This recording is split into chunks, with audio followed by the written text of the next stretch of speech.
नमस्कार दोस्तों, मेरा नाम है दीपक और स्वागत है आपका हमारे चैनल मार्केट वक्त में। बात करेंगे इस वीडियो में आज बहुत ही चर्चे वाला स्टॉक के ऊपर और वो है यहाँ पे पीआई इंडस्ट्रीज़ के ऊपर। देखो इसमें आज लगातार 7% ऑलमोस्ट 8% तक ये नीचे डाउन था और एक बार तो ये 10% तक भी डाउन था। सडनली ये गिरावट क्यों हुई उसके बारे में समझेंगे, अच्छे से एनालाइज करेंगे और चार्ट को भी देखेंगे कि भाई अभी जो गिरावट आई है क्या ये मौका है या फिर इसको हम लोग छोड़ भी सकते हैं। तो अगर आप चैनल पे नए हैं तो चैनल सब्सक्राइब कर ले ऐसे ही रेगुलर वीडियोस के लिए। एंड वीडियो अच्छा है तो वीडियो को लाइक करना मत भूले। तो यार पीआई इंडस्ट्री से कंपनी जो है ना, ये बेसिकली देखो यहाँ पे लिखा भी हुआ है, ये केमिकल इंडस्ट्री की कंपनी है। इस पर देखो जो गिरावट आई थी ना, ये आप देखोगे तो देखो पिछले 5 दिन में देखो तो ऑलमोस्ट 8.9% तक ऑलरेडी डाउन है। बट ये सडनली जो फॉल आया था, हालांकि आज गैप डाउन ही हुई, उसकी ओपनिंग हुई थी और पिछले एक महीने में देखो तो लगभग 12.33% तक इसकी गिरावट ऑलरेडी हो चुकी है। तो चलते हैं न्यूज़ के ऊपर कि इसमें गिरावट क्यों थी।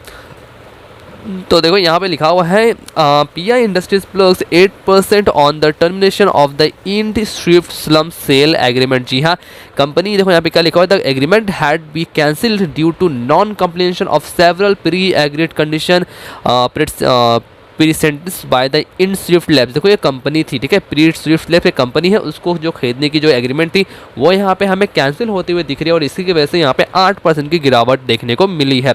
अब देखो यहाँ पे क्या लिखा हुआ है, वही लिखा है कि 8% गिरी है। Trade after a company terminate the agreement related to acquisition of the slump sale of the. देखो इसको जो खरीदने की जो एग्रीमेंट थी ना उसकी वजह से यहाँ पे हो गया था।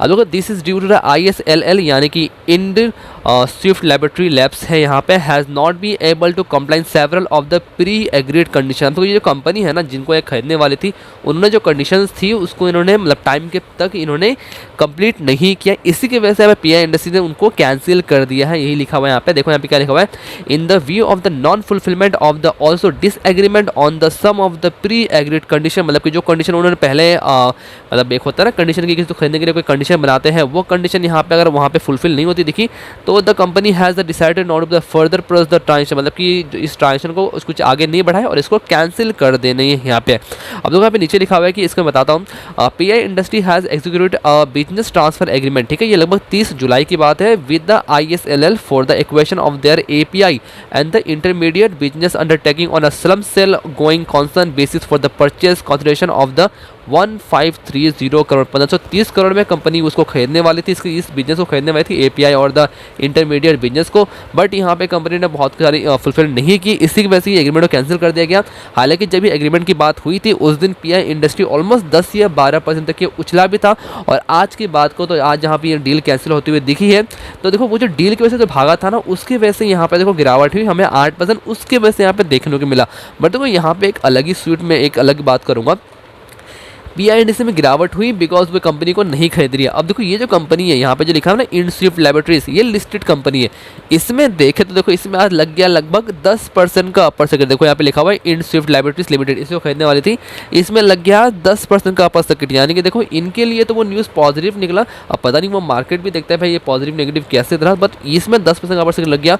और ऐसे नहीं कि इसमें तेजी थी, देखो पिछले 5 दिन में ऑलमोस्ट 11.92% तक के ऊपर है, यानी कि जो तेजी देखने को मिली वो तेजी आपको इसमें आज ही देखने को मिली। तो चलो चलते हैं फटाफट से आप पीआई इंडस्ट्री के चार्ट पे। देखो ये मैंने लगा के रखा सब मंथली चार्ट। देखो जब भी कुछ ऐसा चार्ट आपको देखने को मिली ना, जब भी कोई ऐसा चार्ट देखो देखने को मिली, ये कंपनी देखो बहुत ही अच्छी खासी पोटेंशियल है। 2011 का चार्ट देखो यहाँ पे 74 रुपये का दिखा रहा है और आज की बात करो तो स्टॉक का भाव जो है वो 2700 तक है, यानी कि ऑलरेडी एक पास्ट का मल्टी बैगर ये साबित हो चुका है। अब देखो इसके हम लेटेस्ट की बात करें, लेटेस्ट हम लोग जूम कर लेते हैं तो देखो इसका ना एक रेजिस्टेंस था लगभग यहाँ पे, ये मैं आपको और दिखाता हूँ जूम करके, आपको और अच्छे से दिखेगा। ये देखो स्टॉक ने ना यहाँ पे दिसंबर 2020 में 2650 का यहाँ पे हाई बनाया था, बट देखो उसके बाद इसमें गिरावट आई, गिरते गिरते स्टॉक यहाँ पे ऑलमोस्ट लो बनाता है। बट उसके बाद फिर एक ब्रेकआउट देता है, ब्रेकआउट देके स्टॉक यहाँ पे सितंबर 2021 को 3534 रुपये का हाई बनाता है। बट देखो उसके बाद तो गिरावट होती है कंटिन्यूसली, हमें यहाँ पे 3 महीने से गिरावट ही देखने को मिल रही है और इसने आज मतलब कि इस महीने में अभी तक 2752 का यहाँ पे लो तक बना लिया है। अब देखो हम कैलकुलेट करें ना, देखो ये स्टॉक है ना, ये स्टॉक अगर हम देखें इसका हाई से लगभग ये ऑलमोस्ट यहाँ पे 20% तक यहाँ पे करेक्ट होते हुए हमें दिख चुका है। अभी 3 महीनों की बात कर रहा हूँ, ठीक है। देखो ये इसका वीकली चार्ट है, देखो वीकली पे देखोगे तो देखो स्टॉक का जो रेजिस्टेंस है लगभग 2650, मतलब मान के चलते हैं 2700 का जो लेवल था वो इसके लिए अच्छा सपोर्ट था, आई मीन रेजिस्टेंस था, उसको ब्रेक करके अब वो एक सपोर्ट बन गया। स्टॉक ऊपर में रही बट उसके ऊपर कंसोलिडेट नहीं कर पाया, बट उसके बाद देखो गिरावट है और गिरते गिरते ना इसका एक बहुत ही अच्छा लेवल था 3000 का लेवल, जो कि इसको ब्रेक नहीं करना चाहिए था, पर इसमें ब्रेकआउट इसने ऑलमोस्ट ब्रेक डाउन दे दिया था। और देखो 3000 का लेवल की तरह 2800 का भी एक स्ट्रॉन्ग लेवल था, बट इसने 2800 के भी नीचे आज 2781 का क्लोजिंग प्राइस यहाँ पे देखने को मिल रहा है। और अगर इसमें गिरावट रहती है तो फिर स्टॉक आपको बहुत ही जल्द 2650 या फिर 2700 तक आते हुए देखने को मिल सकता है। अगर हम डेली चार्ट पे भी देखें ना तो देखो ये तो आज गैप डाउन में हुई with the very good volume, volume भी काफ़ी अच्छा है, मतलब एक हैवी वॉल्यूम के साथ यहाँ पर सेल ऑफ देखने को मिला। और जो नेक्स्ट सपोर्ट देखने को मिलता है वो 2600 से लेकर 2700 के रेंज में देखने को मिलता है। अभी देखो अगर हम मूविंग एवरेज का सहारा लेना इसका सपोर्ट रेसन जानने के लिए, तो देखो आप नोटिस करोगे यहाँ पे 20 दिन 50 दिन 100 दिन की जो मूविंग एवरेज है, ये मैं ऊपर की बात कर रहा हूँ, ये देखो सब ऑलरेडी ऊपर आ चुकी है 3100 3200 3100।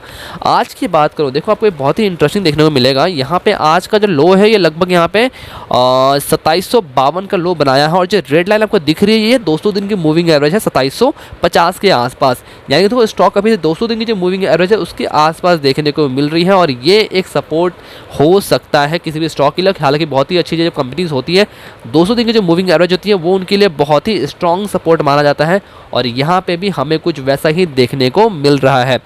अब देखो अगर ऑलरेडी पोजीशन बनी हुई है, अगर आपका व्यू लॉन्ग टर्म का है तो देखो यार लॉन्ग टर्म के लिए ये जो स्टॉक है बहुत ही तगड़ा है, ऑलरेडी ये 5 में बहुत ही अच्छे रिटर्न दे चुका है, आगे हम उसके बारे में बात करेंगे। तो लॉन्ग टर्म के लिए ये बहुत ही अच्छा है। शॉर्ट टर्म का व्यू है तो शॉर्ट टर्म के लिए भी देखो यार अभी 200 दिन का मूविंग सपोर्ट कर रहा है, अगर इसको रेस्पेक्ट करते हुए दिखता है, यहाँ पे एक सपोर्ट लेके ग्रीन कलर बनाता है तो वहाँ पे एक बाय पोजीशन ले सकते हो बहुत ही नीचे 2500 के आसपास के स्टॉप लॉस के साथ। अब देखो कंपनी का हम रिजल्ट भी देखें ना तो देखो इसका लेटेस्ट रिजल्ट अब तक आया नहीं है, बट अगर हम पास्ट के रिजल्ट की बात करें तो ऑलमोस्ट यहाँ पे देखो नेट सेल्स में पास्ट क्वार्टर में 12.61% की जंप आई थी, ऑपरेटिंग प्रॉफिट में ईयरली बेसिस पे 8.60% की जंप आई थी। नेट प्रॉफिट देखो तो नेट प्रॉफिट भी 28% से यहाँ पे बढ़ते हुए दिखाता है। ऑपरेटिंग प्रॉफिट मार्जिन की बात करें तो वो ऑलमोस्ट यहाँ पे फ्लैट रह के 20.85% तक देखने को मिले। तो पास्ट के जो रिजल्ट थे वो ऑलमोस्ट मुझे लगा भाई ठीक ठाक रिजल्ट है। हालांकि ये कंपनी ऐसा भी नहीं है कि आपको एक क्वार्टर में 100-200% का ग्रोथ दिखाए और सेकंड क्वार्टर में डाउन हो जाए। कंपनी सस्टेनेबल ग्रोथ के ऊपर काम करती है बिकॉज बहुत ही पुरानी लिस्टिंग कंपनी है और उस अकॉर्डिंग रिजल्ट जो है वो अच्छे थे। अब देखो कंपनी का हम पास्ट के रेटिंग की बात करें ना, मैं आपको वही दिखाता हूँ एक बार। देखो पिछले एक महीने में की बात करूँ, पिछले एक महीने में ऑलमोस्ट 12.33% तक डाउन है। पिछले 6 महीने में देखो तो ऑलमोस्ट 10.5% के ऊपर है। ईयर टू डेट 2021 में स्टॉक ने 22.85% रिटर्न दिया है, और एक साल की बात करूँ तो लगभग 25% के ही रिटर्न आपको दिख रहे हैं। पिछले 5 सालों में देखो तो 232% का रिटर्न दिख रहा है। और अगर मैं यहाँ पे मैक्सिमम क्लिक करूँ तो देखो मैक्सिमम यानी कि यहाँ पे 2011 से लेकर अभी तक स्टॉक ने 3680% के आसपास यहाँ पे रिटर्न देते हुए दिख रहा है, जो बहुत ही शानदार है। CAGR बोलूँ तो 30-40% से ज़्यादा के CAGR है, यानी कि ऑलरेडी एक मल्टी बैगर साबित हो चुका था, और ये साबित डेफिनेटली हो भी चुका है। थोड़ी मोड़ी तो गिरावट इसमें आती ही रहेगी, बट ओवरऑल मुझे कंपनी यहाँ पे अच्छी लगती है। अब जो कंपनी का शेयरिंग पैटर्न देखें ना लेटेस्ट वाले, तो देखो प्रोमोटर के हाथ में 46.74% की होल्डिंग है, FIs के पास 19.71% की होल्डिंग है, म्यूचुअल फंड भी बहुत ही तगड़ी होल्डिंग करती है 13.6% के साथ, इंश्योरेंस कंपनी के पास 3.64% की होल्डिंग है, और NI के पास 11.90% की होल्डिंग है, और DIs के पास 4.90% की होल्डिंग है। तो देखो मेजॉरिटी शॉट है प्रोमोटर के पास में है, गिरवी है कोई विशेष में है नहीं, और म्यूचुअल फंड की 30 इसके पास 13.6% का स्टेक है, और 503 FIs के पास 19.71% का स्टेक है। Promoter with the highest holding की बात करें तो मयंक सिंघल के पास है 21.11% के साथ, और हाईएस्ट होल्डिंग की बात करें तो एक्सेस म्यूचुअल फंड के पास है 4.25% के साथ, और इंडिविजुअल इन्वेस्टर होल्डिंग के पास 8.12% की होल्डिंग है। देखो शेयर होल्डिंग पैटर्न यहाँ पे बहुत ही स्ट्रॉन्ग दिख रही है, और एक न्यूज़ की वजह से हमारा व्यू नहीं बदल सकते। और हालांकि न्यूज़ उतनी भी बड़ी इंपैक्ट नहीं है, जितना भी स्टॉक को दिख गया तो मुझे लगता है कि यार एक ये मौका की तरह मैं इसको बोलूँगा, आप इसको एक मौके की तरह ले सकते हो। और मौके के लिए लेने का देखो मैंने आपको दिखा दिया कि इस कंपनी अभी 200 दिन की जो मूविंग एवरेज है उसको सपोर्ट लेते हुए दिख रही है, ठीक है। अभी देखो हम सिर्फ प्राइस एक्शन की बात करें ना, देखो उस अकॉर्डिंग हमें जो स्ट्रॉन्ग सपोर्ट देखते हुए मिल रहा है ना, मैं आपको एक बार क्लोजिंग बेसिस के लिए ना यहाँ पे लाइन चार्ट भी लेके चलता हूँ। देखो लाइन चार्ट पे भी हमें थोड़ा सा यहाँ पे ऊपर में एक सपोर्ट देखने को मिल रहा है, जो लेकिन लगभग मैंने वही कहा 2700 से लेकर यहाँ पे 2600 का लेवल। अगर आपको स्टॉक यहाँ पे 2600 की या फिर 2500 की भी गिरावट आती है ना, तो आप चाहो तो इसमें थोड़ी थोड़ी करके इसमें आप पोजीशन ऐड कर सकते हो, बिकॉज देखो लॉन्ग टर्म के लिए जो कंपनी है ना बहुत ही अच्छी है। अगर देखो मैं इसका अगर ट्रेल लाइन में ड्रॉ करता हूँ ना नीचे से लेकर ऊपर तक, तो देखो आपको ये कुछ इस तरह से लेवल देखने को मिलेगा, जो कि मैं लाइन चार्ट में कंफर्म कर लेता हूँ। ये देखो ठीक है। देखो ये यहाँ पे जो एक आपको बोलेगा ना, मैं आपको दिखाता हूँ, लाइन चार्ट पे दिखाता हूँ।